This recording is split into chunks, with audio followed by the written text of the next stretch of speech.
Saya sangat setuju dengan Hasan Nasbi. Perseteruan antara pendukung Ganjar dan Anies saat ini bukan lagi gimmick demokrasi. Ini sudah menjadi cikal bakal perang antara kebenaran dan kejahatan, antara surga dan neraka. Yang mana yang benar? Siapa yang jahat? Nggak tentu.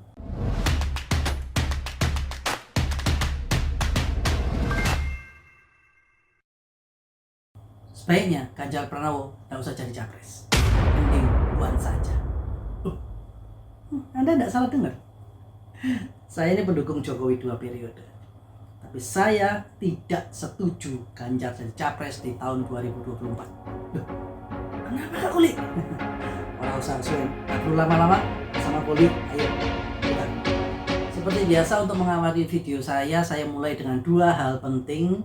Yang pertama, video ini saya buat untuk menepati janji saya, yang mana sebelumnya saya berjanji untuk akan membuat video tentang pencapresan Puan Maharani. Ini sekaligus menjawab apakah apabila Puan dicapreskan dia pasti auto kalah. Yang kedua, video ini sebagian sumbernya diambil dari videonya Hasan Nasbi, foundernya Cyrus Network, yang berjudul Toxic Perseteruan Pendukung Ganjar versus Pendukung Anies. Alasannya kenapa saya ambil? Akan saya terangkan di penghujung video. Oke, let's the fun begin. Pesta demokrasi sejatinya, seyogyanya dan seharusnya menjadi pesta adu ide, adu program, adu gagasan. Kita bisa saja menganggap rumah DP 0% itu program yang tolol. Tapi bagaimanapun juga itu adalah tetap sebuah program. Kita bisa berpendapat bahwa penghentian reklamasi itu omong doang. Tetapi sekali lagi itu adalah sebuah program yang bisa diperdebatkan. Kita boleh menganggap usulan tentang SIM gratis dari PKS itu konyol. Kita juga boleh berkata bahwa program Muhaimin yang berkata bahwa dia akan menggratiskan listrik 450 watt adalah sebuah yang mustahil. Kita bisa mengatakan bahwa subsidi Pertalite untuk sepeda motor itu program populis. Tetapi setidak-tidaknya itu adalah sebuah substansi yang bisa didiskusikan secara real. Coba kita tanyakan kepada para capres, apa pandangan mereka tentang kereta cepat? Atau tentang IKN misalnya. Jawaban mereka, apapun itu, lebih layak jadi amunisi perang di sosmed. Sebuah program seabsurd apapun masih lebih baik dipertengkarkan dibanding hanya kita dengan adu makian sekelas kamu kafir, kamu antek Cina, kamu kacun, kamu penyembah Arab. Demokrasi kita saat ini sibuk melempar ketakutan berbasis sara. Dari kelompok satu ngomong, kalau Anies berkuasa, gereja akan dipersulit. Aturan-aturan berbasis syariat akan masif. Kelompok lain berkata, bila Ganjar menang, Indonesia akan dikuasai Cina, komunis akan tumbuh subur. Segoblok-gobloknya pandangan bahwa Indonesia sudah kena debt trap dari Cina, itu masih lebih bisa diperdebatkan dan dibantah dengan data dan fakta. Tetapi penyebaran video dengan narasi miring bahwa Cina berusaha mengambil alih Indonesia jelas-jelas sesat. Bagi sebagian orang, narasi ini sulit diterima dengan otak waras. Tetapi bagi sebagian lagi, menelannya dengan mentah-mentah.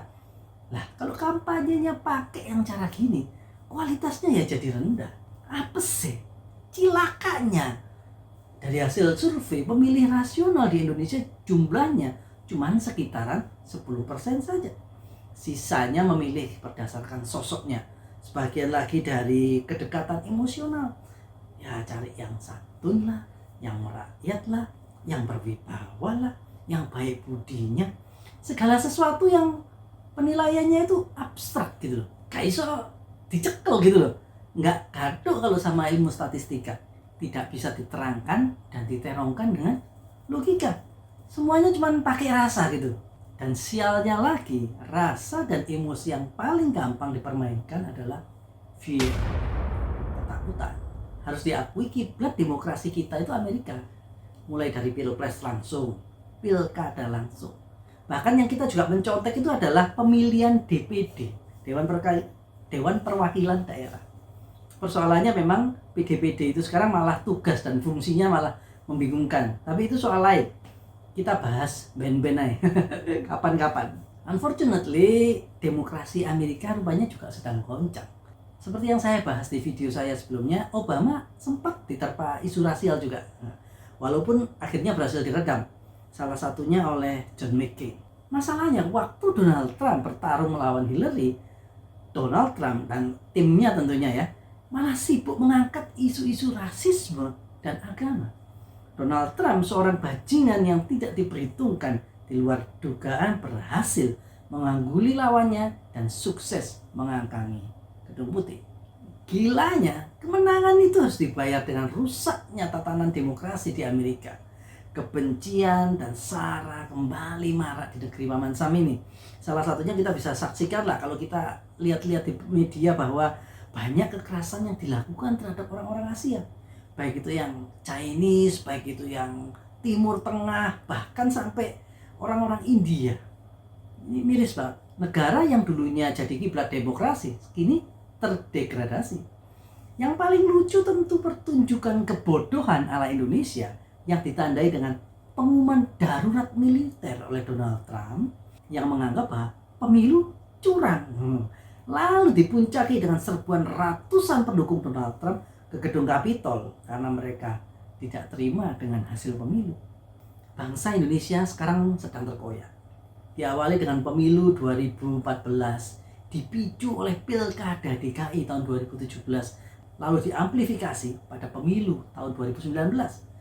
Lukanya hingga sekarang ini masih belum sembuh. Bahkan saya dengan khawatir menyatakan lukanya tidak ada tanda-tanda untuk sembuh. Saya sangat setuju dengan Hasan Nasbi. Perseteruan antara pendukung Ganjar dan Anies saat ini bukan lagi gimmick demokrasi. Ini sudah menjadi cikal bakal perang antara kebenaran dan kejahatan, antara surga dan neraka. Yang mana yang benar? Siapa yang jahat? Nggak tentu. Nyanya sekarang, kenapa kedua pendukung itu ribut sudah nggak karu-karuan? Sudah saling menghina nggak karu-karuan, itu padahal belum tentu maju pilpres. Belum tentu masuk gelanggang. Belum tentu mendapatkan tiket sama sekali. Nah ini menurut saya lucu sekali. Tapi kelucuan ini kalau dibiarkan terus-menerus itu bisa menjadi faktor yang menyebabkan kita nggak bisa bersatu. Faktor yang lama-kelamaan bisa membelah bangsa. Siapa yang punya surga dan siapa calon penghuni neraka? Nggak jelas. Semuanya itu ditentukan dengan apa? Anda berdiri di pihak mana? Siapa presiden pilihan Anda? Gendeng ini. Jauh sebelum pemilu 2024, bahkan sebelum ada capres yang betul-betul telah jadi capres, genderang perang itu sudah ditabung. Isu-isunya ya itu saja.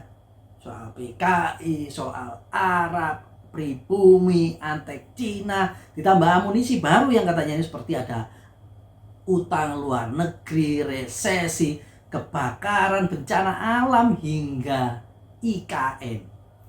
Menurut saya ini sudah gila bener. Saya pikir bila nggak dihentikan ya, maka hancurnya bangsa Indonesia itu ada di depan mata. Kita bisa membayangkan Sumatera Barat atau Aceh yang mengeras bila Ganjar dicalonkan dan menang.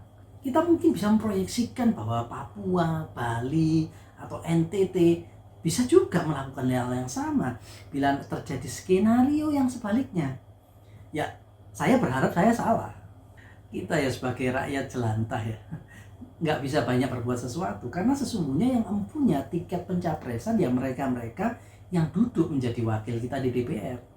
Kita cuma bisa berharap mereka yang para petinggi partai itu ya punya concern yang sesungguhnya untuk bangsa ini. Bila mereka itu mau sedikit melepaskan egonya, bukan sekedar cari kemenangan kelompok, tapi apa yang mereka lakukan itu nanti bisa mengorbankan negeri ini. Saya pikir mungkin ketegangan bisa sedikit diredakan. Terus terang saya menduga skenario awal dari partai-partai besar adalah 3 kubu capres, yaitu Prabowo, Puan Maharani, dan Erlangga Hartarto. Dengan dicalonkannya 3 capres itu, maka diharapkan kelompok garis keras tidak punya lagi calon yang dianggap mewakili kepentingan mereka. Prabowo sudah dijauhi. Puan dan Erlangga pasti mereka nggak bisa nyantol di Puan dan Erlangga gitu loh. Gejolak pasti ada, tapi harapannya nggak seruncing bila Ganjar dan Anies yang disorongkan. Tapi Kak Koli, Puan Yora iso menang, dijamin kalah. Jawabannya belum tentu. Kita ingat ya di pilkada 2017 lalu ya di DKI ya, nama AHY, nama Anies itu tidak ada di dalam radar survei manapun. Toh AHY si new boy on the block itu bisa mendapatkan angka 17%. Jadi bila Puan resmi dicalonkan oleh PDIP dan koalisi, saya yakin angka surveinya juga langsung mencolok gitu loh, naik signifikan. Nantinya, rencananya, harapannya Puan tinggal mengalahkan Airlangga. Dan sebaliknya Airlangga berusaha mengalahkan Puan. Lalu dalam babak kedua mereka bersama-sama mengeroyok Prabowo. Masalah apakah nantinya Prabowo akan mengalahkan keduanya itu urusan belakang. Tetapi saya sangat yakin Prabowo tidak akan menang mudah. Kalau menang. Seperti yang saya katakan di awal video, banyak konten video ini saya cabut langsung dari ulasan Hasan Nasbi di channelnya. Masalahnya sebuah video yang isinya begitu baik dan mencerahkan hanya dilihat oleh 6,8 ribu viewer, 6.800 viewer. Untungnya Hasan Nasbi masih diundang ke acara Total Politik dan menyatakan pandangan yang kurang lebih sama. Sampai video ini dibuat viewernya sudah nyampe sekitar 12.000 orang. Tapi dengan tidak bermaksud sombong, viewer saya lebih banyak dari mereka. Padahal secara kualitas dan ketenaran saya jelas bukan apa-apanya Hasan Nasbi. Itu sebab saya merasa berkewajiban agar pesan ini lebih banyak tersebar. Saya berharap juga ada petinggi-petinggi partai yang bila melihat konten ini lalu tergerak dan mencoba untuk menghentikan semua kegilaan ini. Apakah bila Ganjar dan Anies tidak dicalonkan, pasti politik SARA akan hilang? Saya nggak tahu. Tapi yang saya tahu pasti adalah bila Ganjar dan Anies jadi berhadapan di Pilpres head to head, maka politik identitas akan jadi menu utamanya. Sekali lagi saya berharap saya salah. Terima kasih sudah menonton. Sampaikan pendapat Anda di kolom komentar dan nantikan video saya berikutnya karena bersama Kulit kita akan selalu mengulik. Ciao.